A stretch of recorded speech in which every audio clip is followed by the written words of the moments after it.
ہماری حالت تو وہ ہے کہ ہم سے ہمارے دوست بھی خوش نہیں ہوتے، ہمارے گھر کے افراد بھی خوش نہیں ہوتے، ہمارے بیٹے بیٹیاں بھی خوش نہیں ہوتی، ہمارے گھر کے افراد تنگ آئے ہوئے ہوتے ہیں، گھر سے باہر ہوتے ہیں تو کہتے ہیں اچھا ہے وہ باہر ہو تو گھر میں سکون ہے، وہ گھر میں آئے گا تو وہ گھر میں مشکل کھڑی کر دے گا۔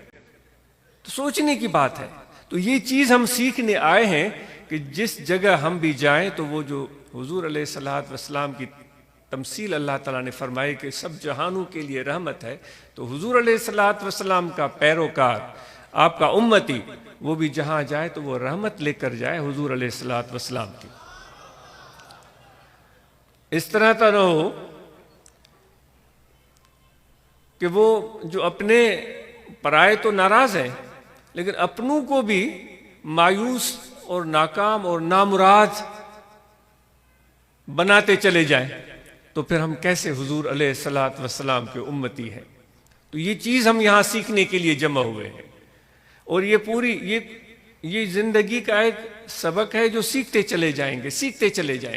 حضور علیہ الصلوۃ والسلام نے فرمایا خیرکم من ینفع الناس، آپ میں سے سب سے، آپ جتنے بھی لوگ ہیں اپنے امتیوں کو فرمایا آپ میں سے سب سے اچھا وہ ہے جو لوگوں کو نفع پہنچائے، اور نفع پہنچانے کے لیے کوئی کروڑوں اور اربوں کی ضرورت نہیں ہوتی۔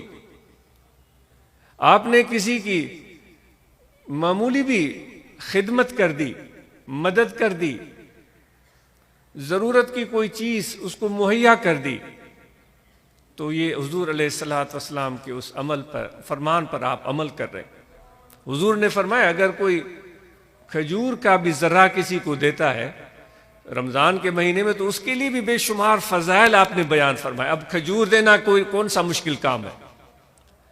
تو یہ چیز ہم یہاں سیکھنے کے لیے جمع ہوئے ہیں۔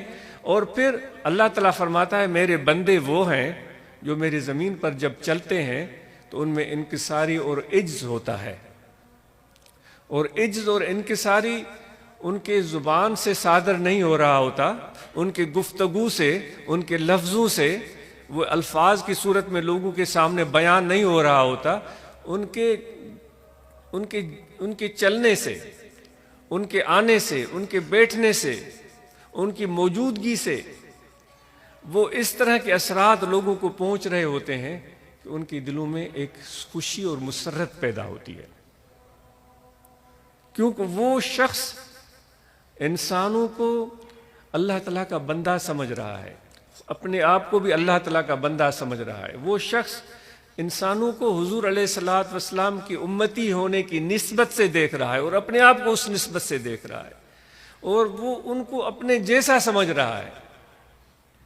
میں یہ عاجز یہ نہیں کہہ رہا کہ آپ اوروں سے اپنے آپ کو کمتر سمجھیں، کیا جا سکتا ہے، لیکن اکثر اوقات یہ لفاظی ہوتی ہے، میں تو کمتر ہوں، میں تو سگ در ہوں، میں تو خطا کار ہوں، میں تو سہکار ہوں، میں تو گناہ گار ہوں۔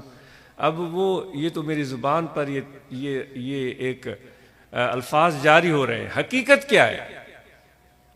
کیا میرے دل میں یہ چیز ہے؟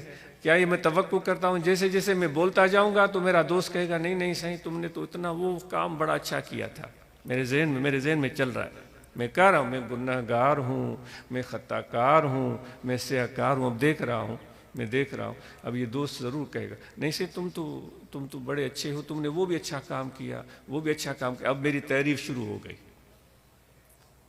یعنی یہ سوچنے کی بات ہے، ضروری نہیں ایسا ہو۔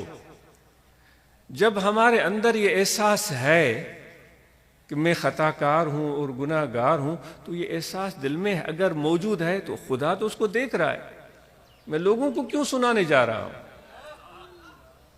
لوگوں کو سنانے کا فائدہ کیا ہے؟ تو اللہ تعالیٰ فرماتا ہے میں تو تمہارے نیت اور تمہارے اندر کو دیکھ رہا ہوں، تو وہ تو جان رہا ہے۔ تو اس چیز کی ہو سکتا ہے ضرورت ہو سکتا ہے ضرورت نہ ہو۔ اگر اس کے پیچھے میرا مقصد یہ ہے کہ لوگ کچھ میری تعریف کر دیں گے، پھر تو یہ کوئی اچھی صورتحال نہیں ہوئی۔ مجھے خود ستائش ہی چاہیے، میری تعریف کرنے والے کہاں ہیں؟